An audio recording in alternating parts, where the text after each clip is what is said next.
Good morning everyone. I was due to go to Exeter today, but that trip's been cancelled, so I'll be going early next week. So I jumped back onto the D2 this morning and just do some inspections and cleaning, ready for the head refit and the top end refit.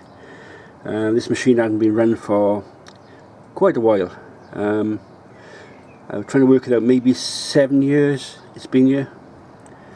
So one of the first things I do is take the fuel pump, injection pump cover off and check the rack. The rack was actually quite seized up when I got to it. What happens is you got individual pumps, little pumps, plungers, that's your bleed screws. Under there you got your followers, which are little pistons which ride up and down. And this rack goes backwards and forwards on a tooth gear for each one. So this is the engine governor. So when this rack moves that way or that way, it doesn't go very far, maybe inch and a bit. It's a key, is like a rack and pinion behind this affair, which turns the top of the metering valve in the right direction to either increase fuel or decrease fuel. When they come on this morning, it's the first time I've had this covered off for a long time, very long time, maybe 7 years. So I took the cover off. I just flooded it with release oil and light engine oil, and the rack itself was quite stiff. So in the process now of freeing the rack up. It's supposed to go quite easy. It's starting to go quite easy there. Look. See, it moves that way and that way.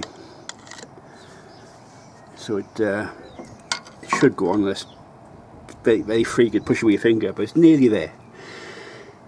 You're going to be so careful because on the back of that rack and pinion affair, there's two little retainers which sit like a saddle either side of the plunger, and if you put too much strain on them you can break one of those legs off. So that gives your fuel pump basically. You need to get another part. So I'm systematically going through the system. On the top end I've fitted the valves now, lapped them in. This is one of the intentional jobs, was to check the fuel rack, because it's quite common on these old Caterpillars that either you can just make it out in there, either little plungers that goes up and down stick, or the rack sticks. And the only way to do it is just give it plenty of oil, don't rush it, and be patient with it, and just work it back and forth. Turn the engine over. I've got the engine clutch engaged there, so I can turn it over on the flywheel of the starting engine, so I can sort of look at the position. You can just make out that on number 3 there's just starting to come up.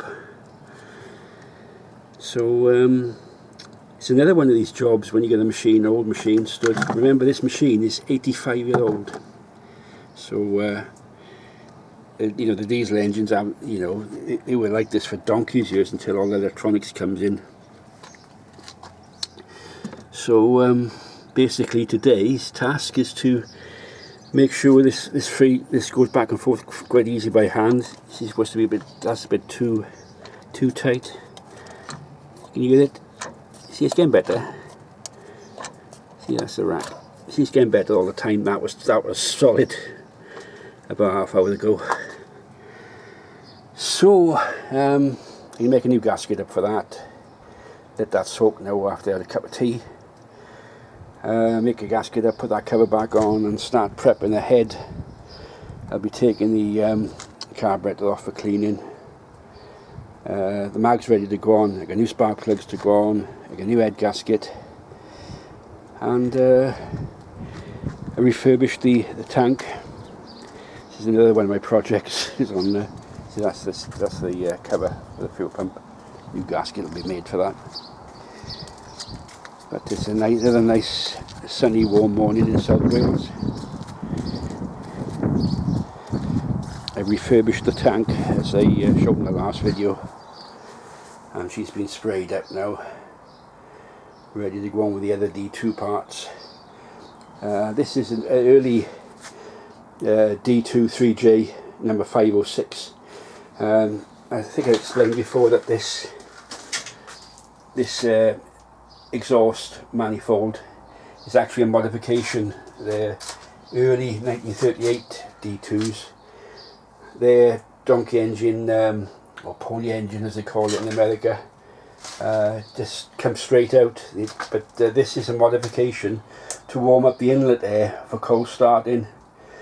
So this machine, sometime during its life, has been modified to ease its starting capabilities. So I think it's time for the coffee now, and I go back out then and just see if that release oil's freed up a bit better.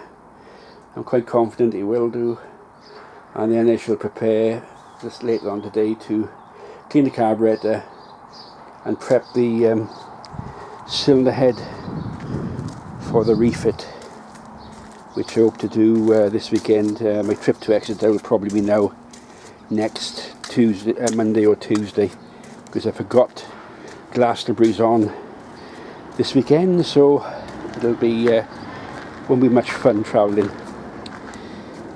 So the cylinder head is there, ready to fit. Parts have been cleaned, ready to fit. So it's a matter of getting this machine prepped. I would say it's quite a few days work on it. I wish I parked in a better spot really, but it's out of the way here. It's been there for 7 years. So I shall leave this soak now a bit further, and it's vastly improved. This is vastly improved to what it was. Look at that, you can do it. You couldn't do that with your finger before. So it's getting better all the time. So till next time, enjoy your rest of the day.